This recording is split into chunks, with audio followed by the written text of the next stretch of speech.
എൻ്റെ ഒരു കമാലുദ്ദീൻ. എനിക്ക് ചോദിക്കാനുള്ളത്, കുറച്ചു മുന്നേ എം അക്ബർ ഒരു വിവാദത്തിൽ പെട്ടായിരുന്നു. നബി സല്ലല്ലാഹു അലൈഹി വസല്ലമ വെറും ഒരു അറബി പയ്യനാണ് എന്ന് പറഞ്ഞതായിരുന്നു. ക്രൈസ്തവ മുസ്ലിം സംവാദത്തിലാണ്, 2006 അറിയില്ല, അങ്ങനെ ക്രൈസ്തവ മുസ്ലിം സംവാദത്തിലാണ് എം അക്ബർ അത് ഉദ്ധരിച്ചത്. അതില് ക്രൈസ്തവര് പറഞ്ഞു നബി സല്ലല്ലാഹു അലൈഹി വസല്ലമ മന്ത്രവാദത്തിന് അടിമപ്പെട്ടിട്ടുണ്ടെന്ന്. പ്രവാചകത്വം നബി സല്ലല്ലാഹു അലൈഹി വസല്ലം കിട്ടിയപ്പോൾ ജിബ്രീൽ അലൈഹി ഇസ്ലാമിനെ ആദ്യമായി കണ്ടുമുട്ടിയ അവസരത്തിൽ നബി സല്ലല്ലാഹു അലൈഹി വസല്ലമക്ക് പേടിയും പനിയും വന്നൊരു അവസ്ഥയുണ്ടായി. ഈ പനിയൊക്കെ വന്നപ്പം നബി സല്ലല്ലാഹു അലൈഹി വസല്ലമ ഒരു മന്ത്രവാദിയുടെ അടുത്ത് പോയിട്ട് അതിന് ചികിത്സ തേടിയ എന്നാണ് ക്രൈസ്തവര് പറഞ്ഞത്. അപ്പോ എം അക്ബർ അതിന് ഉത്തരമായി പറഞ്ഞത് അത് അംഗീകരിച്ചുകൊണ്ട് അങ്ങനെ ഒരു മന്ത്രവാദത്തിന് നബി സല്ലല്ലാഹു അലൈഹി വസല്ലമ പോയിട്ടുണ്ട് അല്ലെങ്കിൽ അടിമപ്പെട്ടിട്ടുണ്ട് എന്ന് അംഗീകരിച്ചുകൊണ്ട് ആ രീതിയിലാണ് മറുപടി പറഞ്ഞത്. അതിനു വേണ്ടിയിട്ടാണ് പ്രവാചകത്വം കിട്ടുന്നതിന് മുമ്പ് നബി സല്ലല്ലാഹു അലൈഹി വസല്ലമ വെറും ഒരു അറബി പയ്യനാണ്, അറിവില്ലാത്തൊരു ചെറുക്കനാണ് എന്നുള്ള രീതിയിൽ നബി സല്ലല്ലാഹു അലൈഹി വസല്ലമ പറഞ്ഞത്. മുലകുടിയിൽ പോലും നീതി പാലിച്ച ആ മഹാൻ ഞങ്ങളുടെ മുത്ത് മുസ്തഫ സല്ലല്ലാഹു അലൈഹി വസല്ലം, ആ സല്ലല്ലാഹു അലൈഹി വസല്ലമ ഒരു മന്ത്രവാദത്തിനോ ആഭിചാരത്തിനോ അടിമപ്പെട്ടിട്ടുണ്ടെങ്കിൽ പിന്നെ എന്തിനാണ് ഞാൻ ഇസ്ലാം മതം കൊണ്ടു നടക്കുന്നത്? ഇസ്ലാമിക നിയമങ്ങളനുസരിച്ച് ഞാൻ പിന്നെ എന്തിനു ജീവിക്കണം? അല്ലെങ്കിൽ ലോക മുസ്ലിങ്ങൾ ഇസ്ലാം മതം സ്വീകരിച്ചുകൊണ്ട് ജീവിക്കണം.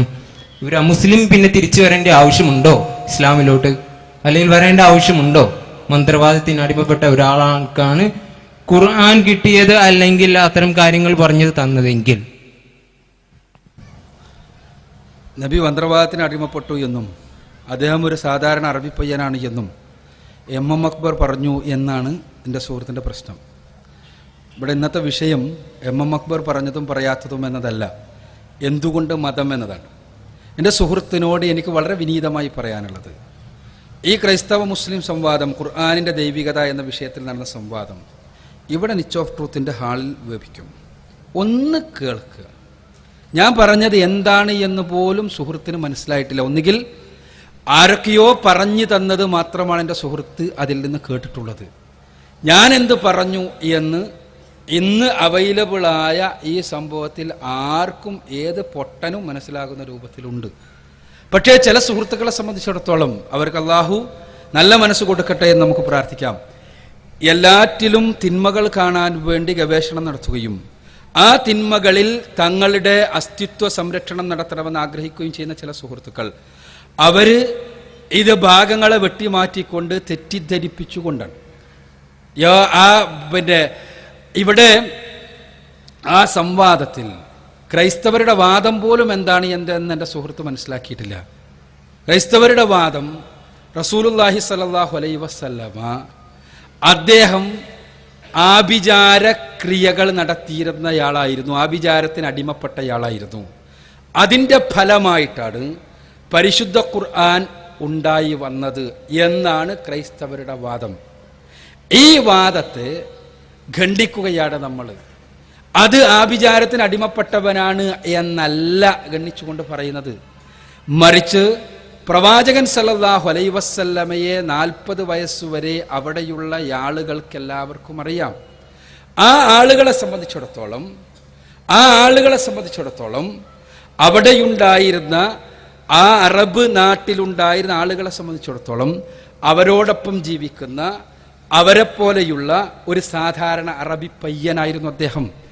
എന്നാൽ ഒരു മുസ്ലിമിനെ സംബന്ധിച്ചിടത്തോളം റസൂലുള്ളാഹി സ്വല്ലല്ലാഹു അലൈഹി വസല്ലമ പ്രവാചകത്വത്തിന് വേണ്ടി ചെറുപ്പത്തിലേ അള്ളാഹു വളർത്തിക്കൊണ്ടുവന്ന വ്യക്തിയാണ് എന്നും അദ്ദേഹത്തിന്റെ ചെറുപ്പകാലഘട്ടം മുതലിൽ ഉണ്ടായ പരിശുദ്ധ ഹദീസുകളിൽ, സഹിയായ ഹദീസുകളിൽ പറഞ്ഞിട്ടുള്ള അത്ഭുതങ്ങളെല്ലാം സംഭവിച്ചിട്ടുള്ളവ തന്നെയാണ് എന്നും വിശ്വസിക്കുന്നവരാണ് മുസ്ലിങ്ങൾ.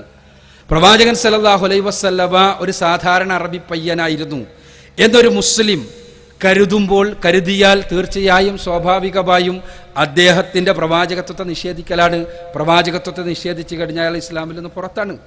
പ്രവാചകൻ സല്ലല്ലാഹു അലൈഹി വസല്ലമയുടെ യഥാർത്ഥത്തിലുള്ള മഹത്വം, പ്രവാചകൻ പഠിപ്പിച്ച ആശയങ്ങളുടെ യഥാർത്ഥത്തിലുള്ള ഔന്നത്യവും ലോകത്തിന്റെ മുന്നിൽ പരിചയപ്പെടുത്തുവാൻ വേണ്ടിയാണ് നമ്മൾ സംവാദങ്ങളാണെങ്കിലും ഇത്തരം പരിപാടികളാണെങ്കിലും എല്ലാം നടത്തുന്നത്.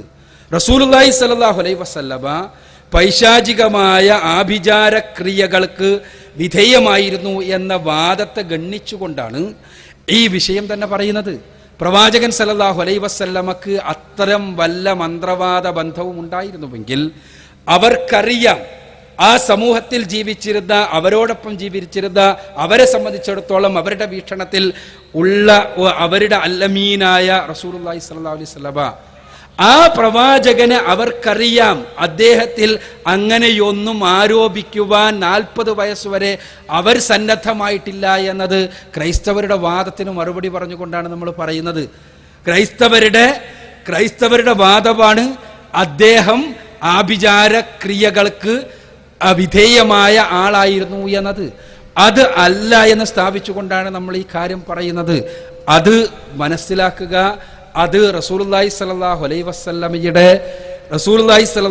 വസല്ലമയെ ഇകഴ്ത്തുവാനും പ്രവാചകൻ സല്ലല്ലാഹു അലൈഹി വസല്ലമയുടെ പ്രവാചകത്വത്തെ നിഷേധിക്കുവാനും അങ്ങനെ പരിശുദ്ധ ഖുർആനിന്റെ ദൈവികതയെ നിഷേധിക്കുവാനുമെല്ലാം തത്രപ്പെടുന്ന ക്രൈസ്തവ മിഷനറിമാർ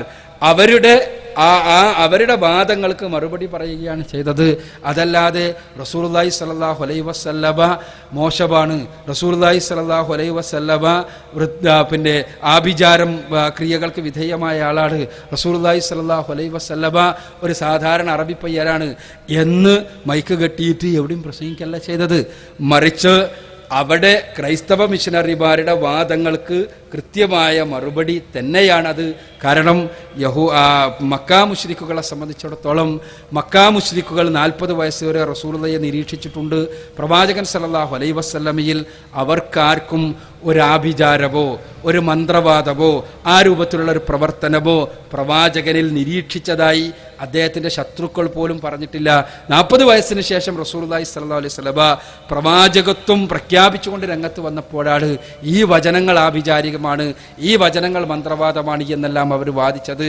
അവർക്കറിയാവുന്ന മുഹമ്മദിൽ, അവർക്കറിയാവുന്ന അവരോടൊപ്പം ജീവിച്ചിരുന്ന ഒരു അറബികൾക്കിടയിലുണ്ടായിരുന്ന ഒരു പയ്യനായിരുന്ന മുഹമ്മദിൽ അവർക്ക്, മക്കാ മുശ്രിക്കുകൾക്ക് അങ്ങനെ ഒരു ആരോപണം അവർ ഉന്നയിച്ചിട്ടില്ല എന്നുള്ള വസ്തുതയാണ് വ്യക്തമാക്കിയിട്ടുള്ളത്.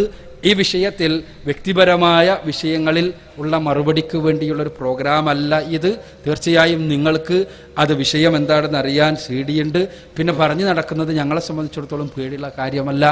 ആര് എന്തായിരുന്നാലും നമ്മൾ പറഞ്ഞത് എന്താണ് എന്നും പ്രചരിപ്പിക്കപ്പെടുന്നത് എന്താണ് എന്നും നമ്മൾ എന്തിനു വേണ്ടിയാണ് ഇത് ചെയ്യുന്നത് എന്നുമെല്ലാം നമ്മുടെ മനസ്സും ഹൃദയവും പ്രവർത്തനവും നാവും വാക്കുമെല്ലാം രേഖപ്പെടുത്തപ്പെടുന്നതും നാളെ പരലോകത്ത് കൃത്യമായി അറിയാവുന്ന, മനസ്സിനകത്തുള്ളത് പോലും വളരെ കൃത്യമായി അറിയാവുന്ന സർവ്വലോക രക്ഷിതാവായ തമ്പുരാന്റെ കോടതിയിൽ കൈകെട്ടി നിന്ന് മറുപടി പറയുവാൻ നമ്മളെല്ലാവരും സന്നദ്ധമാകേണ്ടതുണ്ട് എന്നും കൃത്യമായി കണിശമായി വിശ്വസിക്കുന്നത് കൊണ്ട് തന്നെ ആരെങ്കിലും എന്തെങ്കിലും പറയുന്നു എന്നുള്ളത് നമ്മെ സംബന്ധിച്ചിടത്തോളം ഇസ്ലാമിക പ്രബോധന രംഗത്ത് അതൊരു തടസ്സമല്ല. അതുകൊണ്ട് തന്നെ ഇതാരെങ്കിലും പറഞ്ഞ് ഇത് വെട്ടി ക്ലിപ്പുണ്ടാക്കിയപ്പോൾ ഞങ്ങൾക്ക് തിരിച്ചും ഇതേ പണി തിരിച്ചും പലതും ചെയ്ത് പിന്നെ അത് നിഷേധിച്ച് നടക്കാനെല്ലാം കഴിയുമായിരുന്നു. അതിൻ്റെ ആവശ്യമില്ല. റസൂലുള്ളാഹി സ്വല്ലല്ലാഹു അലൈഹി വസല്ലമയെ ഏത് രൂപത്തിലാണ് നിച്ച് ഓഫ് ട്രൂത്തും അതിൻ്റെ പ്രവർത്തകരുമെല്ലാം അവതരിപ്പിക്കുന്നത് എന്നും എങ്ങനെയാണ് അവരെല്ലാം റസൂലുള്ളാഹി സ്വല്ലല്ലാഹു അലൈഹി വസല്ലമയെ സമൂഹത്തിന്റെ മധ്യത്തിൽ വെക്കുന്നത് എന്നും നമ്മുടെ CD-കൾ കാണുന്ന, പുസ്തകങ്ങൾ വായിക്കുന്ന, പ്രോഗ്രാമുകൾ വീക്ഷിക്കുന്ന ഏത് ഒരു സാധാ പയ്യനും മനസ്സിലാകും. പക്ഷേ ചില സഹോദരങ്ങൾക്കത് മനസ്സിലാകുന്നില്ല. അവർക്ക് നല്ല ബുദ്ധി തോന്നിക്കണമേ എന്ന് നമുക്ക് ഒരുമിച്ച് പ്രാർത്ഥിക്കാം.